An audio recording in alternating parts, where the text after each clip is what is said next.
Hello and welcome to the stats preview of match number 25 जो कि आज home team Multan sultans और पेशावर ज़ल्मी के दरमियान खेला जाएगा।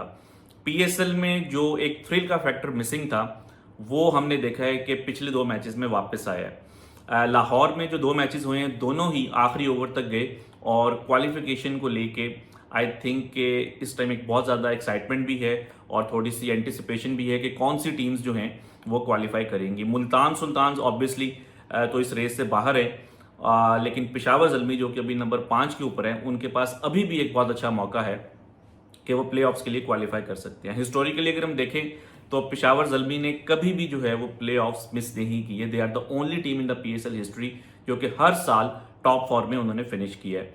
अभी भी अगर वो अपने आखिरी 3 मैचेस जीतते हैं तो वो क्वालिफाई कर जाएंगे फॉर द प्लेऑफ्स। लेकिन अगर वो आज का मैच हार भी जाते हैं मुल्तान से तो जो उनके अगले दो मैचेस हैं अगेंस्ट कराची एंड लाहौर, ये दोनों मैचेस जीत के वो फिर भी क्वालिफाई कर सकते हैं। आई थिंक कि जो उनका आखिरी मैच है लाहौर के साथ वो एक आप कह लें कि नॉकआउट मैच हो सकता है कि अगर कोई इस तरह का सिनेरियो बनता है कि लाहौर तो अभी 9 ही पॉइंट्स के ऊपर है, उनके पास मजीद कोई मैच नहीं है और पेशावर अगर एक मैच और जीतता है और फिर वो जो आखिरी मैच होगा वो आई थिंक एक बहुत ही इंटरेस्टिंग हो सकता है। पेशावर मेरा ख्याल है कि ये कहना गलती होगा कि इस टाइम थोड़ा सा लग रहा है कि उनका जो मोमेंटम है और जो उनकी फॉर्म है वो वापस आई है पिछले मैच में।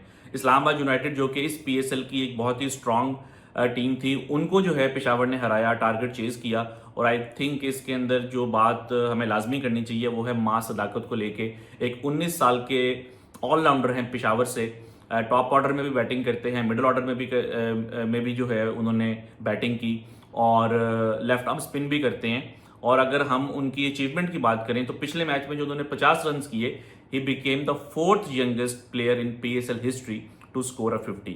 आज से 3 साल पहले जो है वो अंडर 19 वर्ल्ड कप खेल रहे थे पाकिस्तान के लिए वेस्ट इंडीज में और इंटरेस्टिंगली वहां पे उनसे क्वेश्चन किया गया कि वो कौन से लोग होंगे जिनके साथ कि वो खाना खाना पसंद करेंगे, तो उन्होंने जो जिन लोगों का नाम लिया उनमें एक नाम बाबर आजम का था। और इंटरेस्टिंग बात यह है कि पिछले मैच में बाबर आजम के साथ ही उन्होंने एक पार्टनरशिप करके पेशावर को मैच जितवाया। तो आई थिंक कि वो एक सॉर्ट ऑफ कहा जाता है ना ड्रीम्स डू कम ट्रू, तो वो वाली फीलिंग थी या वो वाली वाइब थी मां सदाकत के साथ। रिसेंटली जो पाकिस्तान में डोमेस्टिक क्रिकेट हुई है उसमें भी जो है उन्होंने काफ़ी अच्छा परफॉर्म किया। तो आई थिंक पीएसएल का एक खासा रहा है पहले एडिशन से लेके अब तक के एक इमर्जिंग प्लेयर जो है वो मैंडेटरी होता है। तो अक्सर हम देखते हैं कि हमें हर पीएसएल के अंदर कोई ना कोई नया एक्साइटिंग टैलेंट देखने को मिलता है और मेरा ख्याल है कि इस बार अगर हम बैट्समैन की बात करें तो मां Sadaqat will be one of those names. Peshawar ने जो पहला मैच था जो कि उनका मुल्तान के अगेंस्ट था इस साल, वो उन्होंने बहुत इजीली जीत लिया था। 227 रन किए थे उन्होंने, जिसमें कि अब्दुल समद ने एंड पे आके बहुत अच्छी पावर हिटिंग की थी, 40 रन की इनिंग्स खेली थी 14 बॉल्स के ऊपर। लेकिन पिछला जो मैच है उसमें अब्दुल समद को ड्रॉप कर दिया गया था। तो अब ये भी थोड़ा इंटरेस्टिंग होगा कि पेशावर अपने विनिंग कॉम्बिनेशन को रिटेन करता है या जो है कुछ चेंजेस करेगा, क्योंकि नाहिद राना को हमने देखा है कि बांग्लादेश के एक बड़े ज़बरदस्त फास्ट बॉलर है, उन्होंने अभी तक कोई मैच नहीं खेला। अब वो कैसे प्लेइंग 11 में आते हैं, क्योंकि लूक वुड भी अच्छी बॉलिंग कर रहे हैं, अलजारी जोसेफ भी अच्छी बॉलिंग कर रहे हैं और पिछले मैच में थोड़ा सा ओपनिंग कॉम्बिनेशन भी पेशावर ने चेंज किया क्योंकि बहुत स्ट्रगल किया है पेशावर ने अपने ओपनिंग पेयर को लेके। कोई एक भी ऐसा मैच नहीं था जिसमें कि साइम और बाबर ने 3 ओवर्स भी खेले हों साथ में।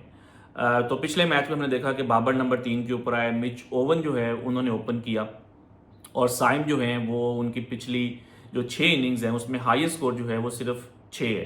तो आई थिंक कि ये एक बहुत बड़ा एरिया है जिसपे कि पेशावर को थोड़ा सा काम करना है। बाबर आजम नंबर 3 के ऊपर आए, उन्होंने 50 रन किए और वो जो लग रहा था कि बाबर की फॉर्म जो है वो मिसिंग है वो भी हमें वापस आती हुई दिखाई दे रही है, क्योंकि पिछली जो 3 इनिंग्स हैं उसमें बाबर आजम के 2 50 हैं। तो आई थिंक कि अगर आपके कैप्टन का कॉन्फिडेंस जो है वो रीगेन हो रहा है, दैट मीन्स कि आपकी ओवरऑल जो टीम है उसमें भी एक इम्प्रूवमेंट आ रही है। इसके बरअक्स अगर हम देखते हैं मुल्तान सुल्तान्स को, आई थिंक के पीएसएल की एक बहुत ही सक्सेसफुल टीम थी। पिछले 4 फाइनल्स भी उन्होंने खेले और एक फाइनल उसमें जीते भी थे। और इस पीएसएल से पहले अगर हम विन परसेंटेज देखते टीम्स की तो मुल्तान टॉप के ऊपर था। अब वो नंबर 2 पे चले गए हैं क्योंकि इस्लामाबाद ने ज़्यादा मैचेस जीते हैं तो वो ऊपर आ गए हैं। अभी तक मुल्तान ने जो है वो सिर्फ एक ही मैच जीता है और आई थिंक कि उसके अंदर जो बहुत बड़ा फैक्टर रहा है वो उनकी बॉलिंग है। आई थिंक टूर्नामेंट में या जो बड़े टूर्नामेंट्स होते हैं उसमें एक्सेल करने के लिए आपके पास एक स्ट्रांग बॉलिंग का होना ज़रूरी है।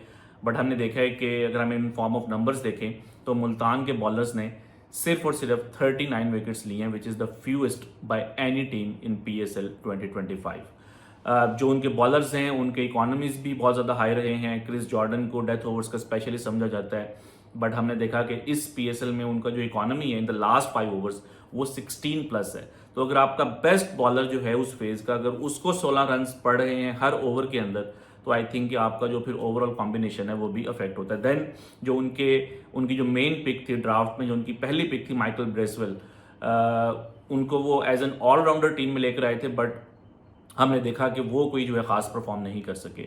Then captain Rizwan, even though के ही उनके सबसे ज़्यादा रन हैं इस PSL में, उन्होंने बड़ी ज़बरदस्त इनिंग्स भी खेली।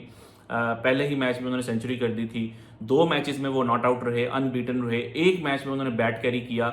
बट आई थिंक कि जो पेशावर की प्लानिंग होती है रिजवान के साथ कि वो इनिंग्स को लेके चलेंगे और साथ उनके इर्द गिर्द जो प्लेयर्स हैं वो पावर हिटिंग करेंगे, वो चीज़ हमें देखने को नहीं मिली। कि उस्मान खान ने भी उस तरीके से हिटिंग नहीं की जिस तरह के वो पास्ट में करते थे। इफ्तिखार जो कि पिछले साल I think may be he was the best power hitter, उन्होंने भी इस साल उस तरीके से हिटिंग या छक्के नहीं मारे जो कि हम अक्सर उनसे देखते थे। माइकल ब्रेसवेल जैसा कि मैंने एक नाम लिया, वो भी उस तरीके से इफेक्टिव नहीं हुए, और आई थिंक इसी वजह से रिजवान को थोड़ा सा इनिंग्स को भी जो है वो लंबा करना पड़ा।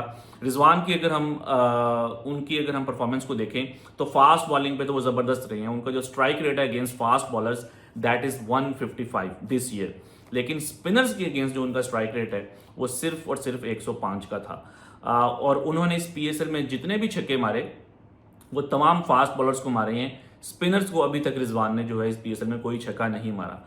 बट आई थिंक के रन्स उनके पास हैं, कॉन्फिडेंस उनके साथ होगा। उनकी ये कोशिश होगी कि जो ये टूर्नामेंट है उसको एक विनिंग नोट के ऊपर ख़त्म करें। कोई ऐसा सिनेरियो ना बन जाए कि आप पूरा PSL में आपने 10 मैचेस खेले हैं और आप सिर्फ एक मैच जीते हो। तो आई थिंक अगर वो बाकी के 2 मैचेस जीतते हैं तो एटलीस्ट उनके पास थोड़ा सा ये कॉन्फिडेंस होगा बिफोर द नेक्स्ट टूर्नामेंट कि उनके कौन से अच्छे प्लेयर्स हैं या कौन से बेस्ट प्लेयर्स हैं जिनको कि उन्होंने रिटेन करना है, जिनके ऊपर उन्होंने इन्वेस्ट करना है, ताकि वो अगला जो PSL है वो अच्छे तरीके से खेल सकें। आई थिंक के रिसेंट जो फॉर्म होगी मुल्तान की, उनको उसको थोड़ा साइड पे रखना होगा, क्योंकि उनके 2 बहुत मेजर बैटिंग फेलियर्स हुए हैं। पिछली जो उनके जो 2 मैचेस हैं, एक में तो वो 89 के ऊपर आउट हो गए थे, और इस PSL में इस PSL से पहले कभी ऐसा नहीं हुआ था कि मुल्तान की टीम 100 से पहले आउट हो गई हो। फिर जो लास्ट मैच था उसमें भी वो 120 के अंदर अंदर जो है उनकी टीम आउट हो गई। तो आई थिंक वो जो फेलियर्स हैं उनको थोड़ा साइड पे करना होगा। और अब ऑब्वियसली उनकी होम कंडीशंस भी हैं। नॉर्मली आपके साथ अगर होम क्राउड हो, आपकी कंडीशंस आपके मतलब की हों, तो वो काफ़ी चीज़ें हेल्पफुल रहती हैं। तो आई थिंक के मुल्तान चाहेगा कि वो इस टूर्नामेंट को जो है एक विनिंग नोट के ऊपर ख़त्म करें। होपफुली आपको ये एनालिसिस और ये बातें पसंद आई होंगी। Keep watching tap mat. हम अगले मैच से पहले दोबारा कुछ नए स्टैट्स के साथ आपसे मिलेंगे।